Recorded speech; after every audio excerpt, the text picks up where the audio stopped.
Құрметті педагогтер, білім беру ұйымына мұғалім болып жұмысқа орналасу үшін сіздерге педагогының бос немесе уақытша бос лауазымына конкурсқа қатысу қажет. Конкурсты білім беру ұйымы өткізеді. Бос лауазымдардағы әр педагогке сағат саны педагогтың 1,5 мөлшерлемесінен аспауы керек. Жаңа білім беру ұйымы ашылған кезде сондай-ақ оқушылардың белгілі бір контингенті жаңа білім беру ұйымына ауысқан жағдайда оқушы орындарының тапшылығы, осы сыныптарда сабақ берген және сыныптық басшылықты жүзеге асырған педагогтерді жұмысқа орналастыру конкурстық рәсімнен өтпей-ақ ауыстыру тәртібімен жүргізіледі. Конкурс кезеңдері. Білім беру ұйымы конкурс өткізу туралы хабарландыруды келесі платформалардың бірінде жариялайды. Интернет-ресурс, білім беру ұйымының немесе білім беруді басқару органының әлеуметтік желілердегі ресми аккаунттары, мемлекеттік органның ақпараттық жүйесі.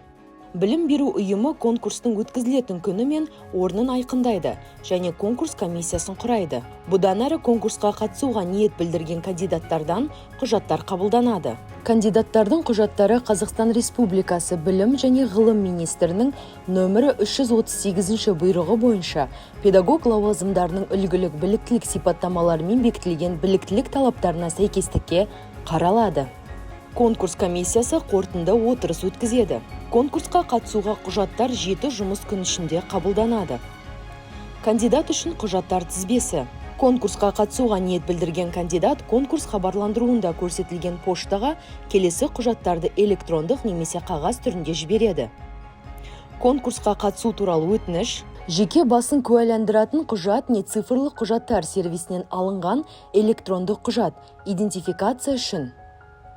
Кадрларды есепке алу бойынша толтырылған жеке іс-парағы, нақты тұрғылықты мекен-жайы мен байланыс телефондары көрсетілген бар болса. Педагогтердің үлгілік біліктілік сипаттамалары мен бекітілген лауазымға қойылатын біліктілік талаптарына сәйкес білімі туралы құжаттардың көшірмелері.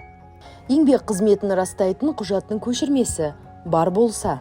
Денсаулық сақтау саласындағы есепке алу құжаттамасының нысандарын бекіту туралы Қазақстан Республикасы Денсаулық сақтау министрінің міндетін атқарушының 2020 жылғы 30 қазандағы бұйрығымен бекітілген нысан бойынша денсаулық жағдайы туралы анықтама. Психоневрологиялық ұйымнан анықтама. Наркологиялық ұйымнан анықтама. Сертификаттаудан өту нәтижелері туралы сертификат немесе педагог-модератордан төмен емес қолданыстағы біліктілік санатының болуы туралы куәлік. Ағылшын тілі пәнінің мұғалімі лауазымына кандидаттар үшін пән бойынша шекті деңгейі кемінде 90% болатын сертификаттау нәтижелері туралы сертификатты немесе педагог-модератор, немесе педагог-сарапшы, немесе педагог-зерттеуші, немесе педагог-шебер біліктілік санатының болуы туралы куәлік бар болса, немесе кандидат CELTA, PSA, Delta, PAS and Above, немесе IELTS 6,5 балл, немесе TOEFL, IBT 60-65 балл сертификатын ұсынады. Кандидаттың толтырылған бағалау парағы.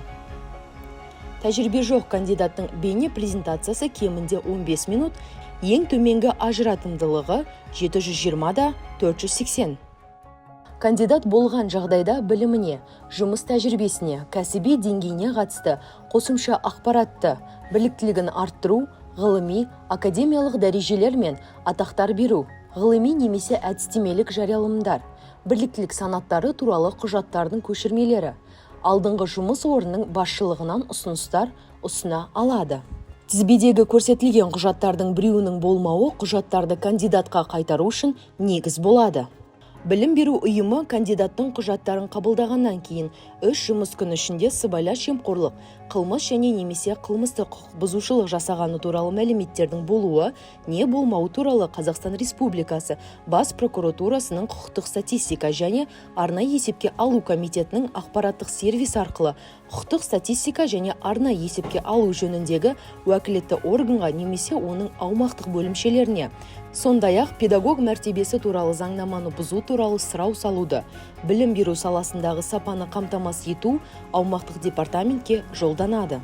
Қазақстан Республикасының қолданыстағы заңнамасына сәйкес жұмысқа орналасуға тыйым салатын сыбайлас жемқорлық қылмыс және немесе қылмыстық құқық бұзушылық және немесе педагог мәртебесі туралы заңнаманы бұзушылық жасалғаны туралы мәліметтер анықталған кезде педагог кез келген кезеңде конкурстан шеттетіледі. Комиссия құжаттарды қабылдау аяқталғаннан кейін 5 жұмыс күн ішінде кандидаттар құжаттарының бірліктілік талаптарына сәйкестігін қарайды. Содан кейін конкурс комиссиясы бағалау парағында кандидат көрсеткен балдарды есептейді. Ең көп балл жинаған кандидат конкурстан өткен болып есептеледі және білім беру ұйымының басшысына тағайындалуға ұсынылады. Балдар саны тең болған жағдайда кандидаттар әңгімелесуден өтеді, оның нәтижесі бойынша тағайындауға кандидат айқындалады.